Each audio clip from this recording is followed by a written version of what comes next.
Saudara-saudara, pembacaan yang saya pilih yaitu dalam kitab Mika pasal 5 ayat 1 sampai dengan ayat yang ke-14.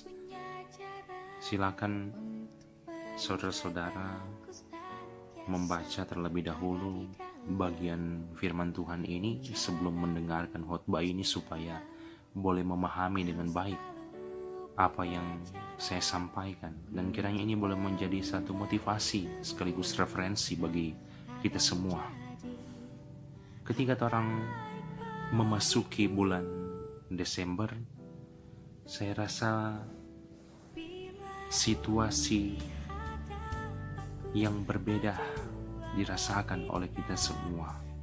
Bahkan kita mempersiapkan banyak hal, mulai dari pohon Natal, kemudian hiasan-hiasan di rumah, kemudian cookies, mentega, kemudian tampilan fisik yang mulai berubah atau terlihat berbeda seperti biasanya. Jadi itu realita-realita yang kita temui ketika memasuki bulan Desember. Tetapi ada juga satu hal yang saya rasa penting sekali dan sering kali terjadi juga ketika memasuki bulan Desember, yaitu lagu-lagu Natal. Dari sekian banyak lagu Natal yang ada satu lagu yang memiliki makna yang begitu mendalam, tetapi juga memiliki makna yang sangat alkitabiah, yaitu Kidung Jemaat 94, Hai Kota Mungil Bethlehem. Saudara-saudara, lagu Hai Kota Mungil Bethlehem ini didasarkan pada Alkitab, dan salah satu hal yang sangat berkaitan erat yaitu dalam kitab Mika 5 ayat 1 yang berbunyi, tetapi engkau hai Bethlehem Efrata, hai yang terkecil di antara kaum-kaum Yehuda. Jadi ini juga merupakan bagian awal dari nubuat yang disampaikan oleh Nabi Mika berkaitan tentang kehidupan umat Israel, baik yang ada di Israel bagian utara yang beribu kotakan Samaria, tapi juga Israel bagian selatan yang beribu kotakan Yerusalem. Nah, saudara-saudara, di saat itu terjadi kemerosotan moral yang sangat luar biasa. Terjadi praktik-praktik penyembahan berhala, kemudian banyak petani-petani ditindas, kemudian para pemimpin terlibat dalam praktek korupsi, kemudian nabi-nabi palsu yang menyesatkan, imam-imam terlibat kasus suap, orang saleh dan orang jujur menjadi langka, kemudian hukum diputarbalikkan. Itulah garis besar situasi yang terjadi di zaman itu.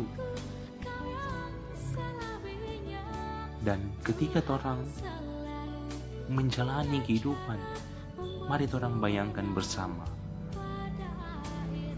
apa yang terjadi ketika orang hidup di situasi seperti itu.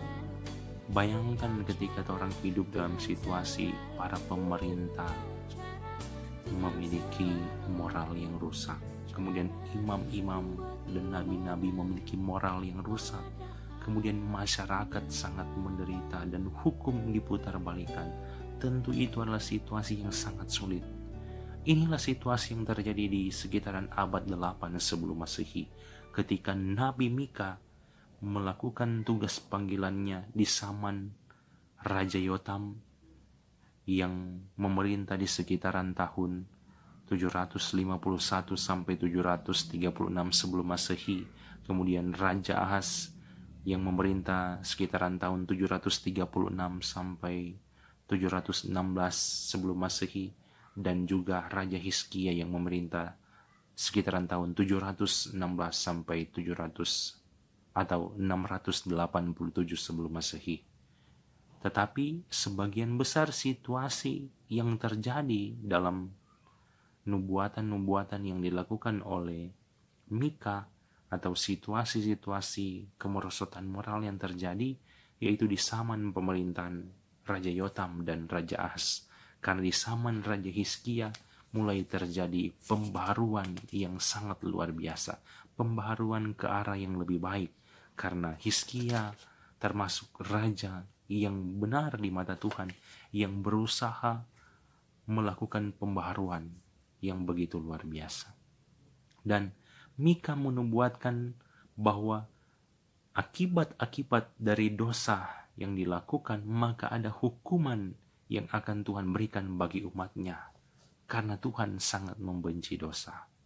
Itu sungguh nyata terjadi dalam kehidupan orang Israel bagian utara atau bangsa Israel bagian utara ketika sekitaran tahun 727 sebelum Masehi dimusnahkan oleh satu bangsa yang begitu kuat yang bernama Asyur.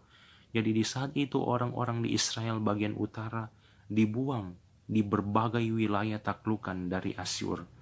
Dari wilayah Israel bagian utara diisi oleh orang-orang dari daerah-daerah lain.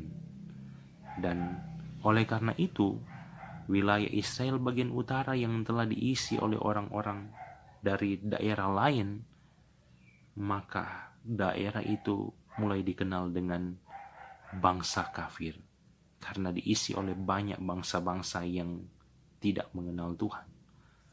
Begitu juga dengan Israel Selatan. Pada tahun atau sekitaran tahun 600 sebelum Masehi dikuasai oleh Babel atau mengalami pembuangan di Babel, yang itu merupakan tahap awal, karena kita tahu pembuangan di Babel terdiri dari beberapa tahap. Tetapi eksistensi dari bangsa Israel bagian selatan atau di dalamnya juga ada sisa-sisa Israel, sebagaimana juga yang boleh orang baca di Mika 5 ayat 6 dengan sebutan lain yang disebutkan, yaitu sisa-sisa Yakub.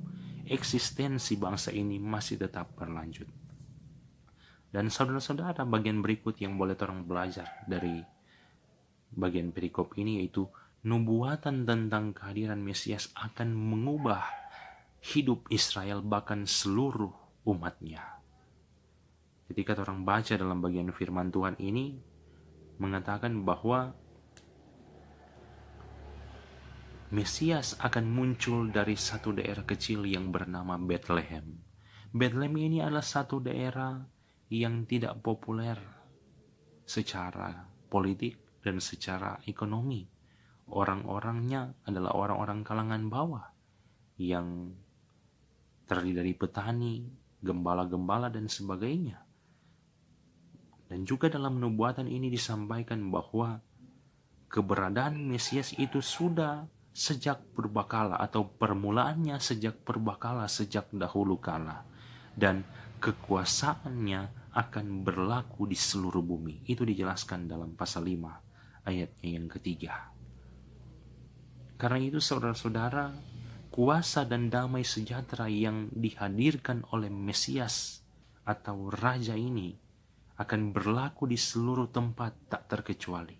Bahkan musuh-musuh sehebat apapun akan takluk pada Raja Mesias yang digambarkan dalam nubuatan ini. Bahkan kalau orang perhatikan di bagian ayatnya yang keempat, disebutkan Asyur dan Nimrod yang merupakan gambaran kekuatan yang sangat luar biasa. Gambaran bangsa yang begitu kuat akan takluk pada Raja atau Mesias ini. Dan kehadiran Mesias bagi sisa-sisa Yakub yang dijelaskan pada ayatnya yang ke-6, mereka akan terus eksis, mereka akan memiliki kekuatan, mereka memiliki pengaruh. Jadi pengaruh kehadiran Raja atau Mesias bagi sisa-sisa Yakub sangatlah luar biasa. Bahkan kalau orang perhatikan ayat yang ke-6, digambarkan dengan kalimat seperti embun daripada Tuhan, seperti dirus hujan ke atas tumbuh-tumbuhan. Ini mau menggambarkan bahwa hujan dan embun itu adalah simbol adanya kehidupan. Bahkan mereka menjadi berkat bagi banyak orang, bagi banyak bangsa di sekitar. Dilanjutkan juga dengan ayat yang ke-7. Dikatakan bahwa mereka seperti singa di antara binatang-binatang hutan. Jadi singa atau singa muda ini yang digambarkan di ayat 7 adalah gambaran kekuatan yang sungguh luar biasa yang dimiliki oleh sisa-sisa Yakub ini.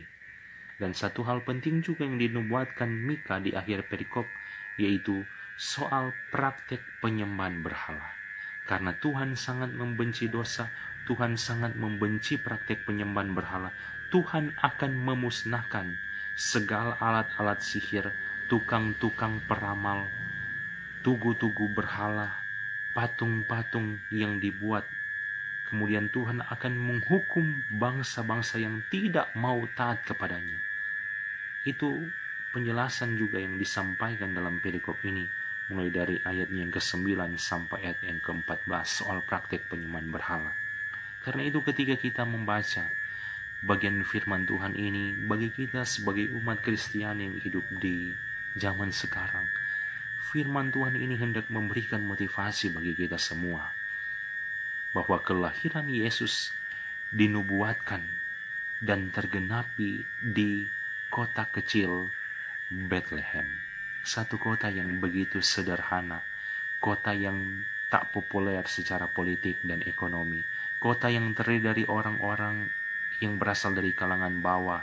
Ada gembala, ada petani gandum dan sebagainya. Satu hal penting juga yang dapat orang perhatikan, yaitu daerah ini adalah daerah asal dari Raja Daud. Karena orang pelajari bersama-sama bahwa dari nubuatan-nubuatan yang disampaikan bahwa Mesias akan lahir di kota Daud, yaitu Bethlehem. Tetapi yang terpenting juga di sini yaitu itu adalah satu kota atau tempat terjadinya penggenapan nubuat tentang lahirnya Mesias. Jadi Yesus yang lahir di kota kecil, di kota yang begitu sunyi senyap, kota yang tidak hebat secara politik dan ekonomi, lewat keluarga yang sederhana, ini adalah teladan bagi orang semua ketika merayakan Natal. Mari orang jadi pribadi yang tidak fokus pada berbagai kemewahan-kemewahan materi, tetapi yang terutama satu pertanyaan yang boleh orang renungkan dan orang refleksikan, apakah hidup kita sudah menjadi terang bagi sekitar kita? Karena itu mari orang menjadi pribadi-pribadi yang dapat menghadirkan terang di sekitar kita lewat pekerjaan kita masing-masing. Secara garis besar saya mau katakan bahwa mari orang jadi terang lewat pikiran, perkataan, dan perbuatan kita. Bahkan satu hal penting juga di zaman sekarang, bukan cuma lewat pikiran, perkataan, dan perbuatan, tetapi orang Manado bilang lewat torang pejare. Karena ternyata di zaman sekarang ketika manusia hidup, satu hal yang juga seringkali menjadi realita yang memiliki dampak positif tetapi juga memiliki dampak negatif, yaitu torang pejare. Karena banyak orang-orang yang saling memfitnah, saling menghina, karena ada hal-hal yang mungkin melatar belakangi sehingga baking torang pejare ini nak terkendali, akhirnya berstatus. Hati-hati karena sekarang sudah ada undang-undang ITE yang mengatur soal hal-hal tersebut. Dan hal kedua yang boleh orang pelajari, yaitu ada satu hal yang sangat sederhana, yaitu jangan orang cuma sibuk persiapkan orang betoples, jangan orang sibuk cuma persiapkan orang baju baru, jangan orang sibuk persiapkan orang hiasan-hiasan di rumah, orang sibuk urus orang rambu, alis, lipstik dan sebagainya. Itu semuanya tidak salah, tetapi ada hal yang jauh lebih penting yang harus orang persiapkan, yaitu memperbaharui hati kita di mata Tuhan. Karena ketika orang memiliki hati yang mengasihi Tuhan, maka orang akan menjadi pribadi yang berkenan di hadapan Tuhan, dapat menjadi berkat bagi banyak orang. Dan yang berikutnya, selain memaknai Natal, bagi kita juga sebagai masyarakat Sulawesi Utara di tahun 2020 ini, orang diperhadapkan juga dengan momen pilkada. Mari orang ikut prosedur yang diatur, Torang juga tetap mengikuti protokol kesehatan. Sebelum bapilih, torang berdoa supaya dituntun oleh Tuhan, bukan dituntun oleh tim sukses yang ada. Jangan biarkan torang pe harga diri dan harga suara dipermalukan dan diinjak-injak dengan harga 100.000 rupiah. Karena banyak orang yang ternyata di zaman sekarang DP harga diri dan harga suara cuma bernilai 100.000 rupiah. Satu gambaran singkat yang mau saya sampaikan, kalau torang pe harga diri dan harga suara cuma 100.000 rupiah, mari torang hitung 100.000 for 5 tahun, 100.000 bahagi 5, 20.000 per tahun. 20.000 bagi 12 bulan cuma 1.666 per bulan. Itu per bulan. 1.666 per bulan bagi 30 hari sama dengan 55,5 rupiah. Jadi kalau orang cuma biarkan orang pe harga diri dan harga suara dipermalukan dan diinjak-injak dengan 100.000 selama 5 tahun, maka ternyata orang pe harga diri dan harga suara masih lebih mahal gula-gula kopiko.